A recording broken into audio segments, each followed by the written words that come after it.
सर्वांना शुभ दुपार. महाराष्ट्रातील सर्वात मोठ्या ज्ञानदीप अकॅडमी या ऑनलाईन प्लॅटफॉर्म मी लक्ष्मण चौधरी सर्वांचं सहर्ष स्वागत करतो. चला, या सर्वांनी फास्ट आता लेक्चर सुरू झालेलं आहे. आपलं काल आपण काही कन्सेप्ट, काही संकल्पना विभक्तीच्या अभ्यासल्या. आज आपल्या त्या पुढे जे काही उपप्रकार आहेत त्या उपप्रकारांवरती जे काही प्रकार आहे विभक्तीचे त्याच्यावरती चर्चा आपल्याला करायची आहे. ओके, चला या सर्वांनी फास्ट लेक्चरला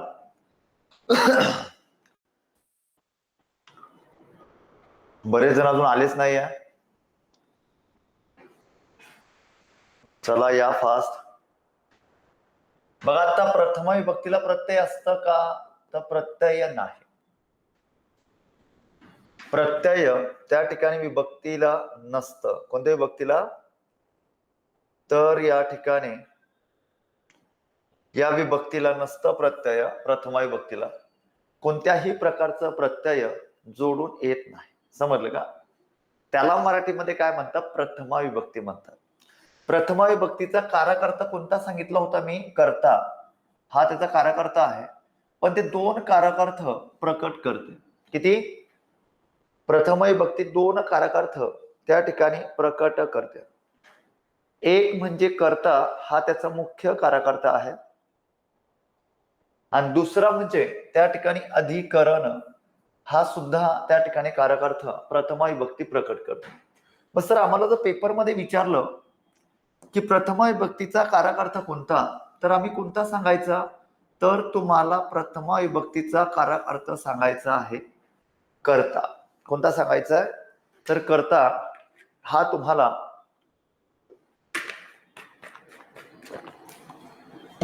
प्रथमा विभक्तीचा कारकार्थ सांगायचा आहे. मग सर, अधिकरण म्हटल्यानंतर त्याच्या अर्थावरून तुम्हाला अधिकरण हा कारकार्थ ओळखता येईल.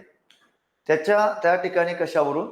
तर तुमच्या त्या दिलेल्या उदाहरणाच्या अर्थावरून त्या ठिकाणी अधिकरण हा कारकार्थ ओळखता येईल. बरोबर? भाऊ क्रिकेट खेळतो अशा प्रकारचं उदाहरण आलेलं आहे. काय सांगतोय? भाऊ क्रिकेट खेळतो. आता खेळतो वाक्यामध्ये क्रियापद आलेला आहे. बरोबर? आता वाक्यामध्ये कोणता कारकार्थ समाविष्ट आहे तुम्हाला माहिती असणं गरजेचं आहे. तर कारकार्थ किंवा त्या ठिकाणी कोणता शब्द करता आलेला आहे ते तुम्हाला ओळखता आलं पाहिजे. यामध्ये सर्वात महत्वाची गोष्ट आता बघा, खेळणारा कोण अशा प्रकारचा प्रश्न जर आपण विचारला तर येणारं उत्तर आपल्याला मिळणार आहे भाऊ. हा वाक्यामध्ये कोण आलेला आहे? तर हा वाक्यामध्ये कर्ता आलेला आहे. बरोबर? आता कर्ता म्हटल्यानंतर त्याला कुठल्याही विभक्तीचं प्रत्यय जुळलेले नसते. अशा प्रकारची रचना त्या ठिकाणी आलेली असते. कुठल्याही प्रकारचं प्रत्यय त्याला जुडलेलं नसतं. एक एक गोष्ट त्या ठिकाणी क्लिअर करा. मग आता याला प्रत्यय नाही म्हणजे ते कोणत्या विभक्तीचं उदाहरण आहे? ते प्रथमेचं उदाहरण आहे. माझे काका संपूर्ण गाव फिरले. फिरेल नाही, फिरले अशा पद्धती उदाहरण आलेलं आहे. आता इथं सर्वात महत्वाची गोष्ट काय आहे? गाव हा एक महत्वाचा शब्द त्या ठिकाणी आलेला आहे. मग गावातनं काय होतो आहे? तर गावातनं एक स्थळाचा उल्लेख होतो आहे. कोणाचा उल्लेख होतोय? तर गाव या शब्दातनं एका स्थळाचा उल्लेख होतोय. मग या स्थळाचा उल्लेख या ठिकाणी होत असताना त्याला सुद्धा त्या ठिकाणी कुठल्याही प्रकारचं प्रत्यय जुडलेलं नाही. मग आता मित्रांनो, तुम्हाला एक गोष्ट इथं क्लिअर पाहिजे की अधिकरण म्हणजे काय? तर अधिकरण या शब्दाचा अर्थ असा होतो की ज्या शब्दातनं स्थळ, त्यानंतर वेळ आणि काळ अशा प्रकारच्या रचनेचा बोध ज्या ठिकाणून होतो त्याला मराठीमध्ये काय म्हटलं जातं? त्याला मराठीमध्ये म्हणतात अधिकरण. हा अत्यंत महत्वाचा कार्यकर्ता आहे की ज्याच्यातनं स्थळ, काळ आणि वेळ अशा प्रकारची रचना त्या ठिकाणी प्रकट होत असते. त्याला मराठीमध्ये काय म्हणतात, तर त्याला मराठीमध्ये म्हटलं जातं अधिकरण. काय म्हणतात? अधिकरण. ओके. मग हे तुम्हाला प्रथमा विभक्ती आहे की कुठल्याही प्रकारचं विभक्तीचं प्रत्यय जुडलेलं नसतं. आता एक महत्वाची गोष्ट इथं आहे की अधिकरण आणि कर्ता हे काराकर्ता झाल्यानंतर तुम्हाला इकडं प्रथमा विभक्ती कोणकोणते उपपदार्थ प्रकट करते. मी तुम्हाला काल फरक सांगितला होता की जेवढं महत्वाचं आपल्यासाठी त्या ठिकाणी कार्यकर्ता आहे किंवा कर्ता आहे, बरोबर का, तेवढेच महत्वाचे आपल्यासाठी उपपदार्थ आहे.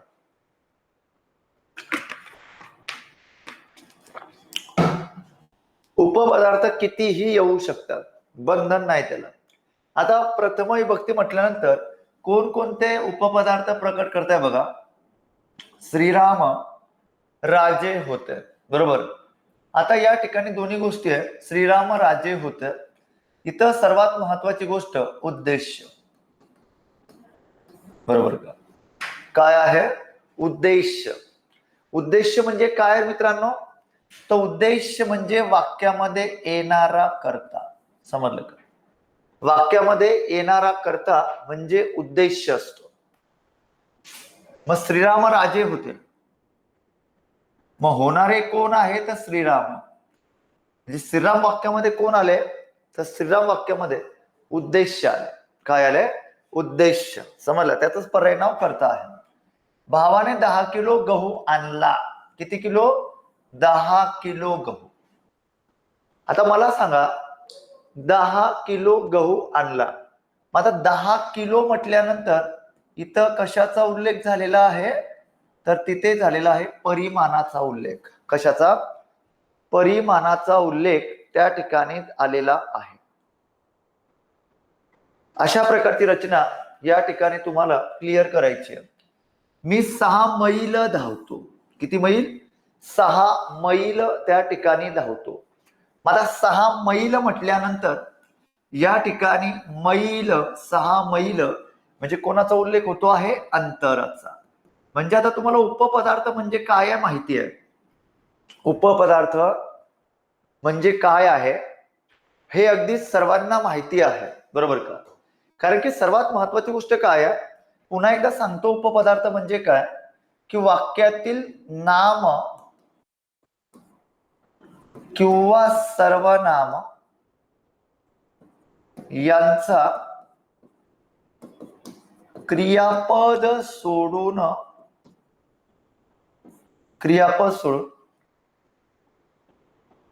इतर शब्दांशी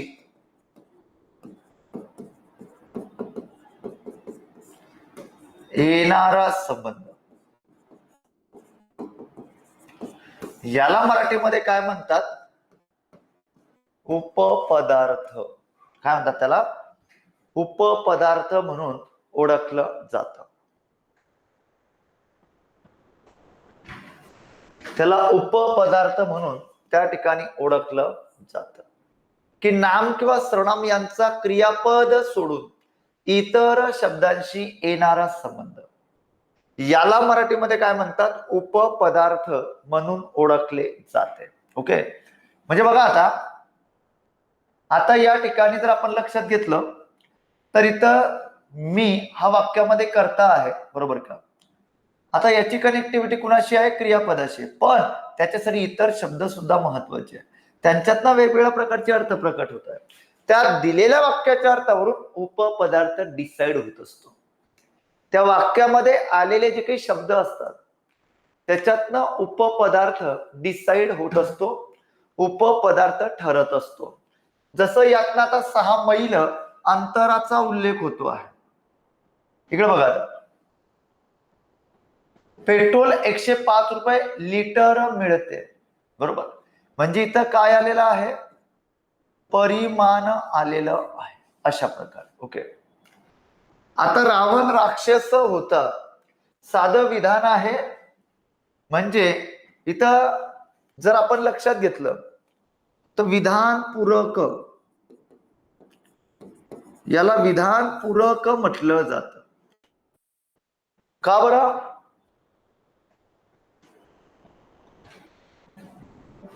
कारण की सर्वात महत्वाची गोष्ट काय आहे, याला विधान पूरक म्हणून का म्हणतात? कारण आता या रावणाबद्दल अधिक माहिती सांगणारा शब्द कोणता आलाय? राक्षस. म्हणजे विधी विशेषण असतं, जे विधी विशेषण असतं ते विधी विशेषण कुणाचं काम करतं? विधान पूरकाचं काम करतं. या रावणाबद्दल अधिक माहिती सांगण्यासाठी कोण आलाय? राक्षस आलाय. मग विधान पूरक म्हणून कोण वापरलेलं आहे? राक्षस. समजलं? अशा प्रकारे या सर्व गोष्टी क्लिअर करा. ही प्रथमा विभक्ती आहे आणि इथं एवढे उपपदार्थ, ही प्रथमा विभक्ती त्या ठिकाणी क्लिअर करते. समजलं सर्वांना? होय का नाही? Yes or no? सर्वांनी कमेंट्स करून त्या ठिकाणी मला सांगा, यस ऑर नो. चला या पुढे आता बघा, द्वितीय आणि चतुर्थी मधला फरक चांगल्या पद्धतीने समजून घ्या. बघा, द्वितीय विभक्तीमध्ये येणारा कारक कोणता आहे? इथे ही द्वितीय विभक्ती आहे आणि इकडं चतुर्थी विभक्ती. आयुष्यात कधीच विसरू नका आता. Yes, okay, very good. आता या ठिकाणी जर आपण लक्षात घेतलं, फक्त मला त्या कमेंट्स एकदा जर लक्षात घेतलं तर इथं कारक कोणता येतो द्वितीयाला? सर्वजण त्या ठिकाणी ओळखतील. कारक कोणता आहे? तर इकडे येतो तुमचा कर्म. कोणता येतो? कर्म. आणि इकडं त्या ठिकाणी संप्रदान येतो. अशा पद्धतीने इथं दोन्ही ठिकाणी जे काही कारक आहे, आता बघा कारक वेगवेगळे आहेत. इकडे कर्म आहे, इकडे संप्रदान आहे. मग दोघांमध्ये फरक काय होतो? या दोघांमध्ये फरक काय आहे? इथं प्रत्यय येताना काय येतं? प्रत्यय स ला ते एक वचन मध्ये, त्याच्यानंतर स ला ना ते अनेक वचन मध्ये. मग सर चतुर्थीमध्ये काय येतं? सेम सांगतो. तर इथं त्या ठिकाणी सर्वात महत्वाची गोष्ट बघा,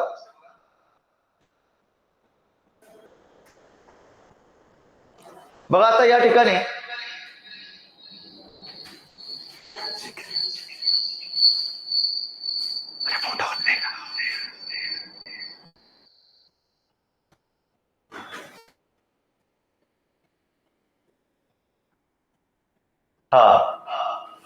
यस, संतोषजी कुठं होतात कधीचे? बऱ्याच दिवसापासून आज लेक्चर जॉईन केलाय दसऱ्याच्या मुहूर्तावर. आनंदाची गोष्ट आहे. ओके, बघा आता इकडं त्या ठिकाणी एक वचन मध्ये स ला ते करे, अनेक वचन मध्ये स ला ना ते. अख्खा महाराष्ट्र परेशान आहे की या दोघांमध्ये नेमका फरक काय येतो. समजलं का? आता तुम्हाला एवढा फरक सांगितला मी, हा एवढा. आता आपण एक एक गोष्ट प्रॉपर पद्धतीने, एकदम प्रॉपर त्या ठिकाणी क्लिअर करूया. सांगतो आता, सर्व सांगतो. ताराताई एकदम परफेक्ट.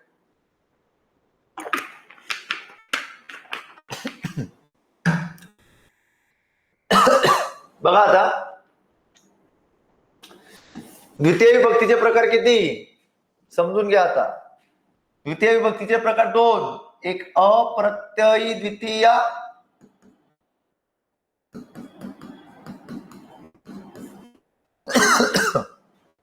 दुसरा सप्रत्ययी द्वितीय. पहिला प्रकार आहे अप्रत्ययी द्वितीय आणि दुसरा प्रकार आहे सप्रत्ययी द्वितीय. अप्रत्यय द्वितीय म्हणजे काय आणि सप्रत्यय द्वितीय म्हणजे काय, या दोन्ही गोष्टी आता इथं क्लिअर करा. अप्रत्यय द्वितीयामध्ये काय असतं माहितीये का, कर्माला प्रत्यय जोडून येत नाही. अप्रत्यय द्वितीय म्हणजे काय, कर्माला प्रत्यय जोडून येत नाही. कर्माला प्रत्यय जोडून येत नाही. आता या ठिकाणी आपण जर लक्षात घेतलं तर अप्रत्यय द्वितीय म्हटल्यानंतर त्याला प्रत्यय जोडून येत नाही. पण जर तुम्ही इकडे आलात ना सप्रत्यय द्वितीयामध्ये, हा द्वितीय विभक्तीचा दुसरा प्रकार आहे. म्हणजे इथं मी असं लिहिणार, कर्माला प्रत्यय जोडून येते. या पृथ्वी तलावर द्वितीय विभक्तीचे दोनच प्रकार आहे, समजलं का. अमेरिकेत जा, नॉर्वेत जा, का कुठेही जा, समजलं का. कुठेही तुम्ही गेलात ना तर त्या ठिकाणी दोनच प्रकार या ठिकाणी आहेत, समजलं का. आता या सर्वच्या सर्व गोष्टी आपण त्या ठिकाणी क्लिअर करणं गरजेचं आहे. ओके, आता या सर्वच्या सर्व गोष्टी आपण क्लिअर करणं गरजेचं आहे. आता बघा यामध्ये इतर भावेश, बघा भावेश आंबा खातो, भावेश आंबा खातो. आता बघा इथं सर्वात महत्वाची गोष्ट, एकदम साधं उदाहरण घेतलं रे, एकदम साधं उदाहरण त्या ठिकाणी घेतलेलं आहे की भावेश आंबा खातो. आता यामध्ये खाणारा कोण आहे, भावेश हा वाक्यामध्ये करता आलाय, आंबा हे वाक्यामध्ये कर्म आहे, पण त्याला कुठल्याही प्रकारचं प्रत्यय जुडलेलं नाही. याला तुम्ही म्हणणार अप्रत्ययी द्वितीय. काय म्हणणार बाळांनो, अप्रत्ययी द्वितीया, समजलं का. यस, या ठिकाणी अप्रत्ययी द्वितीया. त्याच्यानंतर इकडे जर तुम्ही आलात, पोलीस चोरांना पकडतात, बरोबर. आता इथं सर्वात महत्वाची गोष्ट काय, पकडणारे कोण, पोलीस. करता, पकडण्याची क्रिया कोणावर घडते, कर्म चोरांवर घडते, म्हणजे त्याला प्रत्यय आहे, म्हणजे त्याला म्हटलं जातं सप्रत्ययी द्वितीय. असा फरक आहे दोघांमध्ये, समजलं का. ओके ओके ओके ओके, बघा आता अशा पद्धतीने दोघांमध्ये काय आहे, फरक आहे. ओके, या दोन्ही गोष्टी इथं क्लिअर करा. इथं महत्वाची गोष्ट एकच आहे, कर्म. जमलं का, कर्म इथं महत्वाची गोष्ट एकच आहे बाळांनो. समजलं का दोघ गोष्टी. प्लीज सर्वांनी एकदा कमेंट्स करून मला सांगा, यस और नो. ओके, संतोषजी धन्यवाद, ताराताई धन्यवाद. सर्वांनी कमेंट्स करा फास्ट. आता बघा द्वितीयामध्ये चतुर्थीमध्ये फरक काय. आता मी जे बोलतोय ते डायरेक्ट मनावरती कोरून ठेवा. आता मनावरती कोरून ठेवा, म्हणजे काय म्हणतो आपण, काळ्या दगडावरची पांढरी रेग आहे ही. आता हे शाश्वत आहे, युनिव्हर्सल आहे, दुसरं काहीच नाही समजलं तरी चालणार आहे. फक्त एवढंच त्या ठिकाणी लक्षात ठेवा. आता काय बघा, द्वितीय विभक्तीमध्ये आता असं जर मी म्हटलो, वाक्यात एकच कर्म आणि त्याला सलाते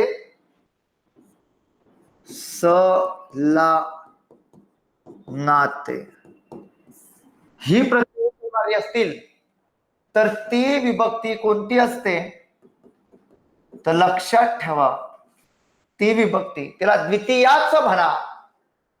काय सांगतोय, त्याला फक्त द्वितीयाच म्हणा, दुसरं काही याच्यामध्ये येत नाही मित्रांनो, त्याला फक्त द्वितीयाच म्हणा. समजलं का? इकडं कर्म सोडून इतर कोणत्याही शब्दाला, बस एवढं लक्षात ठेवायचं तुम्हाला, इतर कोणत्याही शब्दाला, ही प्रत्यय जोडून आली ना, सलाते, स ला ना ते जोडून आलेत ना, तर त्याला काय म्हणा? चतुर्थी म्हणा. बस एवढा फरक आहे याच्यामध्ये, बाकी दुसरं काहीच लक्षात ठेवू नका. आता बघा, इथे 2 उदाहरण मी तयार करतोय. आयुष्यात कधीच कधीच कधीच त्या ठिकाणी विसरू नका हे सर्वच्या सर्व विषयात. बघा, आपल्याला एकीकडे त्या ठिकाणी एक चित्र सांगितलंय. बघा इथं ह्या चित्रामध्ये तुम्हाला म्हणजे दिसत असेल की एक पोलीस आहे, पुढे त्याच्या पोलीस त्या मागं पडतोय, पुढं 2 जण त्या ठिकाणी पडतायत. त्यांच्या हातामध्ये काहीतरी त्या ठिकाणी म्हणजे गठुड पण आहे, बरोबर का?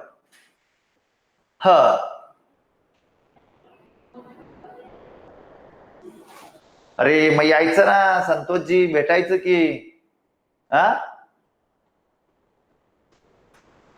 मग एफसी रोडला असताय आपलं ऑफिस, आता एफसी रोड वर लेक्चर चालू आहे,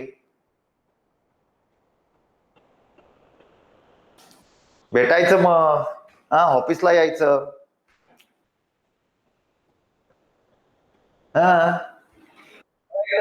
की त्या ठिकाणी आता द्वितीय विभक्ती म्हटल्यानंतर या ठिकाणी उदाहरण आपण अशा पद्धतीने तयार करू शकतो. पोलीस चोरांना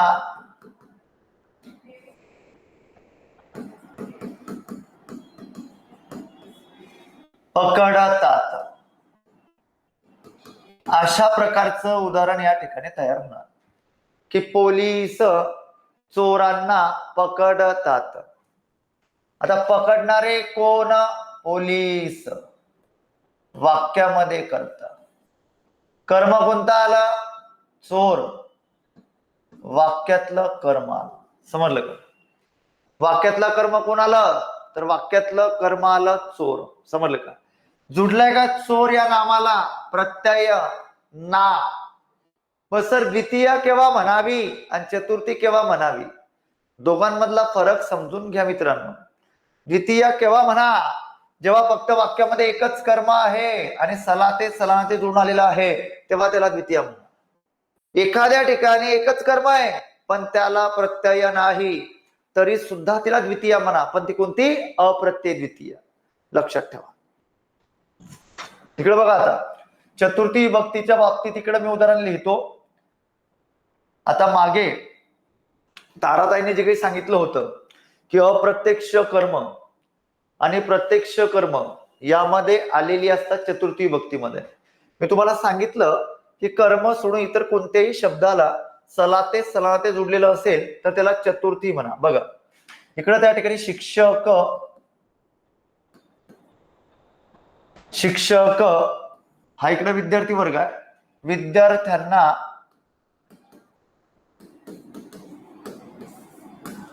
शिक्षक विद्यार्थ्यांना, बरोबर का? शिक्षक विद्यार्थ्यांना व्याकरण शिकवितात. आता बघा इथं किती कर्म आल्यात? 2 कर्म आलेली आहेत. किती कर्म आली आहेत? 2 कर्म त्या ठिकाणी आलेली आहे. एक म्हणजे शिक्षक विद्यार्थ्यांना व्याकरण शिकवितात, बरोबर. आता आपण वाक्य द्विकर्मक आहे. कसं आहे वाक्य? द्विकर्मक. कशा पद्धतीने द्विकर्मक आहे सर? तर बघा आता द्विकर्मक का आहे? काय शिकवितात, काय शिकवितात, अशा प्रकारचं त्या ठिकाणी प्रश्नचिन्ह. कोणाला शिकवितात?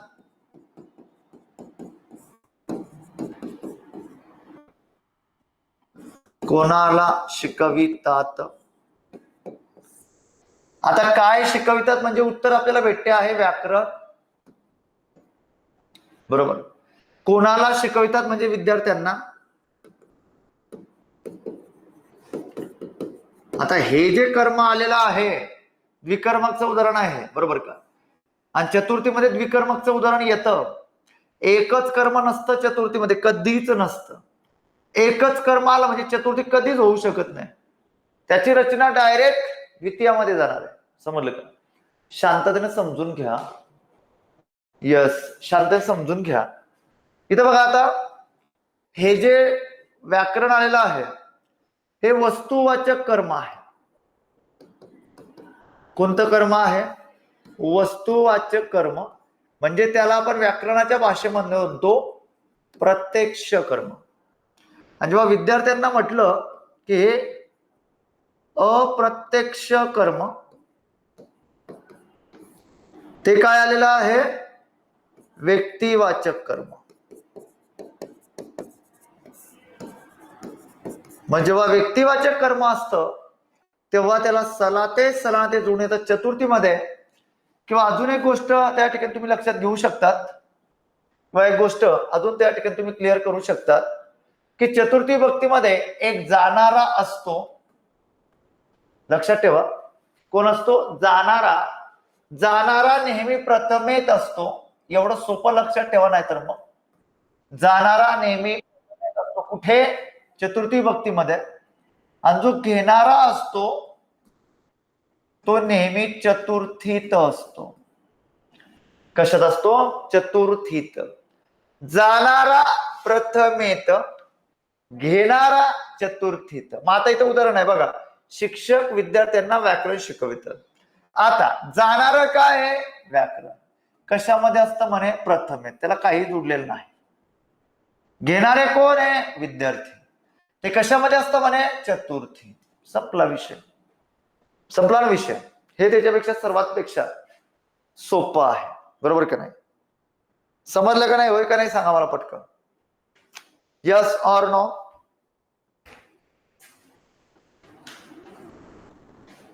Yes or no? ओके, जाऊया पुढे. आता पुढे बघा, आता दोन गोष्टी आहे, बरोबर का? एकीकडं त्या ठिकाणी सर्वांनी कमेंट्स करा. Yes, very good. एकीकडे त्या ठिकाणी हा फोटो आपल्याला दिसतोय, एकीकडे हा दुसरा फोटो आहे. सर चित्र कशाच्या? आता यावरनं उदाहरण तयार करू ना आपण. बघा, याचं नाव आपण असं समजूया की गोकुळ आहे. विसर बोळ्या गोकुळ. तुम्हाला तो पाठ असेल बघा, मला होता. माझ्या वेळेस तो पाठ होता इयत्ता चौथीला असताना, की गोकुळ बैलास बांधतो. गोकुळ बैलास बांधतो. तिसरं उदाहरण ना. इकडं त्या ठिकाणी बघा, आता नदी समुद्राला भेटते. हे चौथं उदाहरण. दोघांमध्ये फरक काय वाटतोय तुम्हाला? आता एका ठिकाणी इथं स आहे, कर बाळांनो, इथं ला आहे, बरोबर. दोघं ठिकाणी सलाते सलाते जुळून आलेला आहे. आपलं ठरलं काय आहे? आपलं ठरलं एकच आहे की वाक्यामध्ये जर एकच कर्म असेल तर ते काय असतं? तर ते एकच कर्म असेल ते द्वितीय असतं. जर कर्म सोडून इतर कोणत्याही शब्दाला सलाते सलाते जोडून येऊ दे, ते चतुर्थी असतं. ते काय असतं? चतुर्थी असतं. आता इथे तुम्ही लक्षात घेऊ शकतात बघा, गोकुळ बैलास बांधतो. बांधणारा कोण रे? हा गोकुळ या वाक्यामध्ये करता. आपण प्रश्न विचारणार, बांधलेली काय? इथं तुम्ही प्रश्न विचारणार, इथं उत्तर तुम्हाला भेटणार बैल, बरोबर का? इथं उत्तर तुम्हाला काय भेटणार, तर इथं उत्तर तुम्हाला भेटणार बैल. ओके, बांधलेली काय बैल, बरोबर. म्हणजे आता इथं बैल काय झाला, मग वाक्यातील कर्म. वाक्यामध्ये कर्म एकच आहे, मग द्वितीया का चतुर्थी, विषय संपला. काय येणार, द्वितीय येणार. काय येणार, द्वितीय येणार. अशा प्रकारे समजलं बाळांनो? Yes or no? सर्वांनी एकदा कमेंट्स करून सांगा मला. नदी समुद्राला भेटते, भेटणारी कोण नदी, वाक्यामध्ये आला करता नदी, बरोबर का. भेटलेली काय, भेटलेली काय. आता इथं उत्तर देऊ नका, इथं त्या ठिकाणी उत्तर देऊ नका. ओके, उत्तर देऊ, आता इथं त्या ठिकाणी उत्तर देऊ नका की समुद्राला. हा, भेटलेली काय, तर तुम्हाला इथं उत्तर द्यायचं आहे नदी. समजलं का? म्हणजे मला सांगायचं इथं वाक्यामध्ये कर्म नाही बाळांनो, विषय संपला. कर्म सोडून इतर शब्दांना जी प्रत्यय जुडतात ती काय असतात, ती चतुर्थी असतात. एवढा सोपा फरक आहे. मला नाही वाटत का कुणाला त्या ठिकाणी समजलं नसेल. I hope. सर्वांनी बोला एकदा, कमेंट्स करून सांगा. बोलणं तर शक्य नाही, पण कमेंट्स करून तुम्ही सांगू शकतात समजलंय का नाही समजलं, यस ऑर नो. आणि युट्यूबला सर्वांनी जॉईन होत चला बरं का रे. चला, हे होतं द्वितीय आणि चतुर्थी मधला फरक. आता पुढचा प्रकार आहे तो म्हणजे तृतीय विभक्ती. प्रथमा झालं, द्वितीय झालं, चतुर्थी झालं. आता पुढचा आहे यस. हा, आता 2 वाजता लेक्चर आहे संतोषजी. लगेच आता हे झालं की लगेच मी युट्यूबला लाईव्ह दिसणार 2 वाजता. सर्वांनी जॉईन व्हा, कोणीही गैरहजर राहू नका. तलाठ्याचे प्रश्न घेतोय, PYQ, विषय संपला डायरेक्ट. बेस्ट घेतोय. तृतीय विभक्ती. तृतीय विभक्तीमध्ये काय असतं, प्रत्यय तुम्हाला सर्वांना माहिती आहे. सोपा प्रकार आहे, ने, ए, शी, ही प्रत्यय त्याला जोडलेली असतात. आता कारक, मुख्य कारक जर तुम्हाला विचारला तर मुख्य कारक अर्थ आहे तृतीय विभक्तीचा, तो म्हणजे फक्त करण आहे, बरोबर. हा मुख्य कारक अर्थ आहे. इतर कारक अर्थ सुद्धा तृतीय विभक्ती प्रकट करते. एक कर्ता करते आणि एक अधिकरण करते. अवघड नाहीये, सोपं आहे. फक्त लक्षात ठेवायचं ने, ए, शी, आणि त्या पद्धतीचा अर्थ त्या ठिकाणी ज्या पद्धतीने प्रकट होतो ती कन्सेप्ट तिथे क्लिअर करायची. ओके, म्हणजे आता इथं जर तुम्ही आलात बघा, इथं त्या ठिकाणी रीत आहे, निमित्त आहे, उपपदार्थ, न्यूनत्व, परिमाण, सानिध्य, कालावधी, प्रमाण, हे सर्वच्या सर्व अर्थ ज्याच्यातनं प्रकट होतात ते त्याचे काय ठरतात, उपपदार्थ ठरतात. जी शब्द अर्थ प्रकट करून देण्यासाठी येतात त्याला उपपदार्थ म्हणतात. एकदम सोप्या पद्धतीने समजून घ्या. श्रीरामांनी रावणास मारले.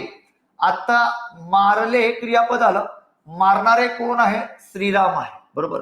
आता श्रीराम यांना त्या ठिकाणी कोणता प्रत्यय जुडलेला आहे, तर श्रीराम यांना नि हे विभक्तीचं प्रत्यय जुडलेलं आहे, बरोबर का. मग आता नि विभक्तीचा प्रत्यय जुडलाय कुणाला, तर श्रीराम कोण आहे, तर वाक्यातील कर्ते आहे, बरोबर का. म्हणजे इथं त्या ठिकाणी सर्वात पहिल्यांदा कोणता कारक प्रकट झाला, कर्ता. श्रीरामांनी रावणास मारले, सर्वात पहिला कारक अर्थ प्रकट झाला तो म्हणजे कोणता, तर तो कर्ता. ओके. सेकंड, गार्गी चाकूने पेरू कापते. आता इथं सर्वात महत्वाची गोष्ट काय आहे की करण म्हणजे काय, तर करण म्हणजे साधन. करण म्हणजे काय, तर करण म्हणजे साधन. ओके, म्हणजे इथं त्या ठिकाणी चाकू हे काय झालं, एक साधन झालं. मग इथं कोणता कारक अर्थ प्रकट होतो आहे, तर करण. अशा प्रकारचा कारक अर्थ प्रकट होतो आहे. चोर रस्त्याच्या कडेने पळाले. कडेने म्हणजे अधिकरण, स्थळाचा उल्लेख होतो आहे. कशाचा उल्लेख होतो आहे, तर त्या ठिकाणी कडेने म्हटल्यानंतर तिथं स्थळाचा उल्लेख होतो. कसला? स्थळाचा उल्लेख होतोय. म्हणजे कोणता काराकर्ता प्रकट होतो आहे? अधिकरण. अशा प्रकारे. ओके, अशा प्रकारची रचना या सर्वच्या सर्व गोष्टींमध्ये क्लिअर होत असते. म्हणजे आता जर तुम्हाला प्रश्न विचारला की मराठीमध्ये तृतीय विभक्ती किती प्रकारचे काराकर्ता प्रकट करते? आता 3 प्रकारचे, एक कर्ता, करण आणि अधिकरण. तुम्हाला प्रश्न विचारला की दिलेल्या पर्यायातील तृतीय विभक्तीचा काराकर्ता ओळखा आणि त्याच्यामध्ये अधिकरण पण आहे, कर्ता पण आहे आणि करण पण आहे, तर तुम्हाला त्या ठिकाणी काय ओळखायचं आहे? तर करण ओळखायचं आहे. मुख्य काराकर्ता कोणता आहे? तर तो मुख्य काराकर्ता करण आहे. लक्षात ठेवा, विसरायचं नाही. या पुढे आता बघा, तो टिंब चालतो. आता इथं जर आपण त्या ठिकाणी लक्षात घेतलं तर इथं जे काही तो रुबाबाने चालतो, आपल्या भाषेमध्ये असं म्हणूया, रुबाबाने चालतो. रुबाबाने माहिती आहे ना, एटीने पण म्हणतात त्याला, रुबाबाने पण म्हणतात. अशा पद्धतीने एकदम आत्म म्हणजे तोला स्वतःला इतका ऍटिट्यूड असतो भयंकर, असं एकदम. अरे कशाला, बरोबर का नाही? अहंकार, या सर्व गोष्टी ज्या आहेत त्या माणसाला एक दिवस घेऊन मरतात. ते विनाशाचं माहेरघर आहे. नम्रता हा माणसाचा खूप मोठा दागिना आहे. तो घ्या सोबत, आयुष्य खूप सुखी झाल्याशिवाय राहणार नाही. आता उद्या दिवशी दशेरा आहे. दशेरा तुम्हाला सर्वांना माहिती आहे कुणाचं दहन दिलं जातं, बरोबर का नाही? रावणाचं दहन त्या ठिकाणी दिलं जातं किंवा रावणाचा वध त्या ठिकाणी केलेला असतो. तर रावणाला किती मोठा अहंकार होता, बरोबर का नाही? तर या सर्व गोष्टी तुम्हाला सांगायच्या. तर रुबाबाने चालतो म्हणजे त्याची काय आहे? ती रीत आहे. रीत म्हणजे काय? त्याला ती सवय पडली आहे. रीत म्हणजे काय? सवय. रुबाबाने, ने, समजलं का? उपपदार्थ आहे, बाकी वेगळं काय नाही. सेकंड, घर पावसाने कोसळले. पावसाने, इथं काय झालं? आता घर पडायचंच होतं, पण इथं काय झालं? निमित्त झालं. काय झालं? तर घर पडायचं निमित्त त्या ठिकाणी फक्त झालं. म्हणजे घर पडणारच होतं, घर पडायचंच होतं, पण काय झालं? फक्त निमित्त झालं. आता इथं त्या ठिकाणी लिंगडा नाही येतो, लंगडा. तो पायाने लंगडा आहे. तो पायाने लंगडा आहे. पायाने, बरोबर का? पायाने म्हटल्यानंतर याच्यातनं प्रकट होणार न्यूनत्व. न्यूनत्व म्हणजे काय? एका ठिकाणी कुठेतरी कमीपणा असतो. काय असतो? कुठेतरी कमीपणा त्या ठिकाणी आलेला असतो. ती रचना इथे येत असते, न्यूनत्व. दूध लिटरने मिळते. दूध लिटरने मिळते. आता लिटरने मिळते म्हणजे काय येणार माहित? परिमाण येणार. परिमाण. जे जे अर्थ प्रकट होता का नाही तून, ते त्याचे उपपदार्थ ठरतात. त्याचे काय ठरतात? उपपदार्थ. समजलं का? काय म्हणताय? यस, धन्यवाद. तुम्हाला विजयादशमीच्या शुभेच्छा सर्वांना. उद्या विजयादशमी आहे, सर्वांना खूप साऱ्या शुभेच्छा. पुढचं येणारी विजयादशमी जी असणार आहे ते नोकरीच्या रूपामध्ये सोनं घेऊन, नोकरी म्हणजे आपल्यासाठी सोनं आहे, तर त्या नोकरीच्या रूपामध्ये सोनं घेऊन त्या ठिकाणी काय करायचंय आपल्याला? तर ते सोनं घेऊन त्या ठिकाणी जायचं आहे घरी. सर आम्ही आता घरीच आहे. अरे हो बाबा, पण सर्वात महत्वाची गोष्ट काय आहे? मान्य आहे तुम्ही घरी आहात, पण यामध्ये सर्वात महत्वाची गोष्ट काय की जो आपल्यासाठी सोन्याचा दिवस कोणता? ज्या दिवशी निकालामध्ये नाव दिसलं तो आपल्यासाठी सोन्याचा दिवस आहे. लक्षात ठेवा. आलं का लक्षात? तो कोणता दिवस आहे? सोन्याचा दिवस आहे. सोन्या म्हटल्यानंतर सोन्याचा दिवस म्हटलं तर सोनेरी दिवस आहे. तो एक आनंद असणार आहे. मी आजोबांच्या पायथ्याशी पायथ्याशी झोपलो, बसलो म्हणजे सानिध्य. सानिध्य माहितीये ना, सहवास. समजलं का? हे होती तृतीय विभक्ती. आता डायरेक्ट पंचमी. आता हे आपलं चॅप्टर संपत आहे इथं. अजून जास्तीत जास्त 5 मिनिटं. 5 मिनिटामध्ये हे चॅप्टर आपलं क्लिअर होणार आणि आपण पुढे मार्गस्थ होणार. ओके, बघा पंचमी विभक्तीमध्ये काय येतं, तर पंचमी विभक्तीमध्ये ऊन होणं,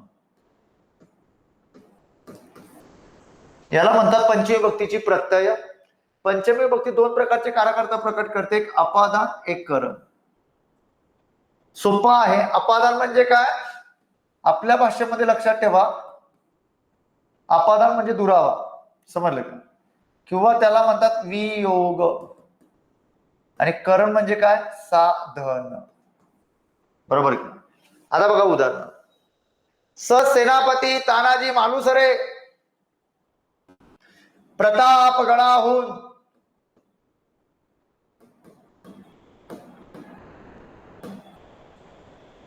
विशाळगडावर गेले. अपादान. का? प्रतापगड सोडला त्यांनी, विशाळगड गाठला. मी फक्त त्यांच्या ताटातून जेवतो. ताटातून जेवण करणार, किंवा मी फक्त त्यांच्या हातातून जेवण करणार. समजलं का? ताटातून, हातातून साधन आहे. काय आहे? साधन. समजलं का? मी त्यांच्या ताटातून जेवण करणार. ताटातून जेवण करणार म्हणजे काय, साधन आहे. मी त्यांच्या हातातून जेवण करणार म्हणजे काय, साधन आहे. समजलं का? अशा प्रकारे साधन. नेक्स्ट पुढे बघा. आता उपपदार्थ कोणकोणते प्रकट करते पंचमी विभक्ती. जळगावहून, जळगावहून, जळगावहून पुणे 450 किलोमीटर आहे.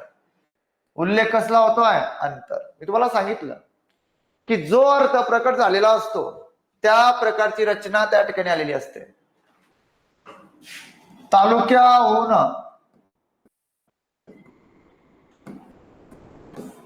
तालुक्याहून कोण मोठा असतो, जिल्हा मोठा असतो. तालुक्याहून जिल्हा मोठा असतो. तुलना, यस, कंपॅरिझन, ते पण आलेलं असतं त्याच्यामध्ये. हरणाहून दिसायला कोल्हा वेगळा आहे, भेद. बरोबर आहे ना? हरणाहून दिसायला कोल्हा वेगळा आहे. हरणाहून. समजलं? भेद. समजलं? वेगवेगळेपणा थोडक्यात. चला षष्टी.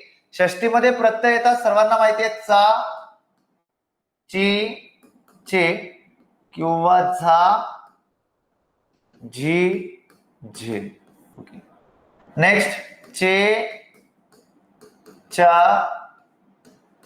ची, झे, झा, झी.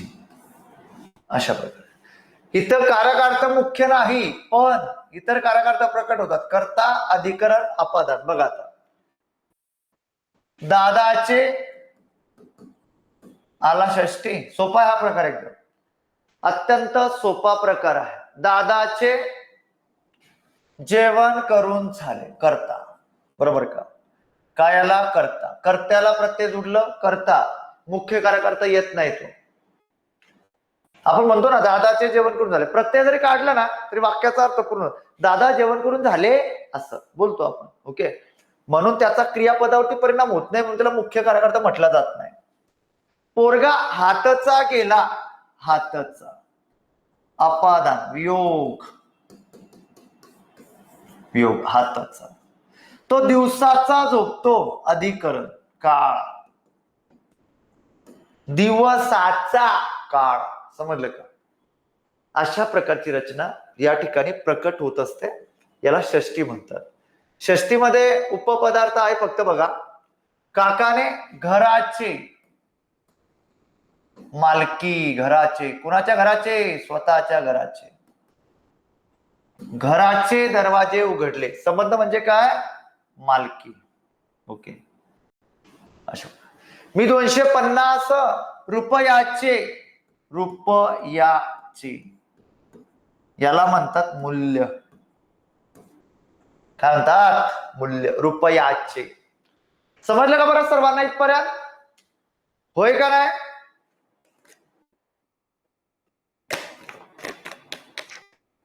ओके. सर्वांनी कमेंट्स करा. यस. ओके. विजयजी सर्वांनी कमेंट्स करा. या पुढे. हा, ही मामाची मुलगी आहे. चला पुढे पण आहे उपपदार्थ मामाची. सर्वांच्या आवडीचा प्राणी म्हणजे मामा आहे. मी नेहमी विद्यार्थ्यांना सांगत असतो की मामा तर आवडतो सर्वांना, पण मामाला भाचा आवडतो का? हा मोठा प्रश्न आहे. बरोबर का नाही? साकल्य सर्वच्या सर्वच्या सर्व आलो. पाण्याचा बर्फ झाला. स्थित्यंतर म्हणजे रूपांतरण. काय? रूपांतरण. स्थित्यंतर होणे म्हणजे काय? रूपांतरण होणे. सप्तमी. सप्तमीला प्रत्यय आहे एक वचन अनेक वचन त ई आ. सेम एक वचन अनेक वचन. ओके. त ई आ. ओके. यस. हा बघा आता इथं त्या ठिकाणी याचे मुख्य कार्यकर्ता करण आणि अधिकरण. मुख्य कार्यकर्ता कोणता आहे? अधिकरण. तुम्हाला प्रश्न परीक्षेमध्ये विचारला गेला वन लाईनर की दिलेल्या पर्यायातील सप्तमी भक्तीचा कारकर्ता ओळखा. तर लक्षात ठेवा, सप्तमी भक्तीचा कारकर्ता आहे मुख्य कार्यकर्ता अधिकरण. ओके. साधू संत येते घरा तोची दिवाळी दसरा. इथं त्या ठिकाणी अधिकरण. समजलं का? साधू संत येती घरा रा आ तोची दिवाळी दसरा. म्हणजे जेव्हा साधू संत येतात काळाचा उल्लेख होतोय. ती आज शाळेत पायी गेली. पाय करण आहे ना, साधन आहे साधन. म्हणजे याच्यातनं कोणता कार्यकर्ता प्रकट होतोय? करण. संपला विषय. म्हणजे अशा प्रकारची रचना त्या ठिकाणी आलेली असते. कोणता कारकर्ता प्रकट होतोय? तर त्या ठिकाणी करण हा कारकर्थ प्रकट होतो आहे. पाय म्हटलं साधन आहे म्हणून त्या साधनाने क्रिया केली जाते आहे. आणि शेवटचा प्रकार आहे, याला उपपदार्थ नाहीये. तुम्ही कुठल्याही प्रकारचं उदाहरण त्या ठिकाणी घेऊ शकता. तळ्यात. बघा उदाहरण अजून. तळ्यात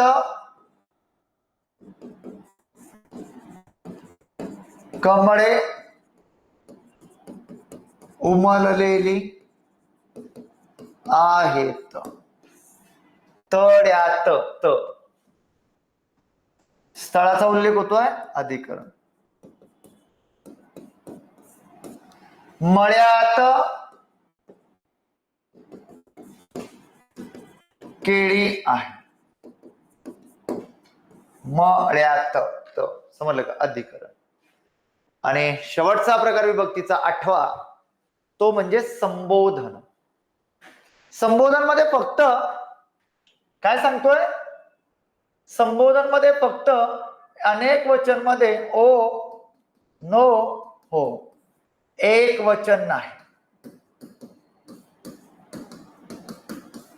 संबोधन म्हणजे काय? हाक. हाक मारण्याची क्रिया असते. अहो अहो. मी इकडे आले तो इकडे या. आता काय काय म्हणता? अहो तिकडे जा. असं का नाही. ओके. तर अशा प्रकारे या ठिकाणी मुलांनो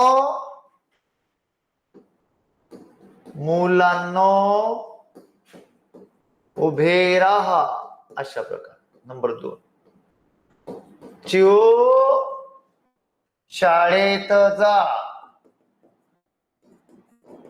हाक ज्या ठिकाणी असते, आज्ञा ज्या ठिकाणी असते, संबोधन असते. आता मला सांगा सर्वांनी, कसं समजलं तुम्हाला विभक्ती? पटकन सांगा. इथं विभक्ती हे चॅप्टर संपलेलं आहे आणि लगेच लाईव्ह आहे युट्यूबला 2 वाजता. जास्त 2 वाजून 2 मिनिटं किंवा 3 मिनिटं. ओके, कसं समजलं सर्वांना विभक्ती चॅप्टर? सर्वांनी कमेंट्स करा. मग इथं आपण थांबूया. उद्या तुम्हाला तसं कळवण्यात येईल. उद्या मला वाटतं लेक्चर असतील का नसतील, एकदा त्या ठिकाणी सरांशी बोलून बघितलं पाहिजे. Okay, 1 number sir. ओके, धन्यवाद, आभारी आहे. थांबूया तिथं, भेटूया 2 वाजता या युट्यूबला लगेच लाईव्ह. सर्वांना धन्यवाद. जय हिंद, जय महाराष्ट्र.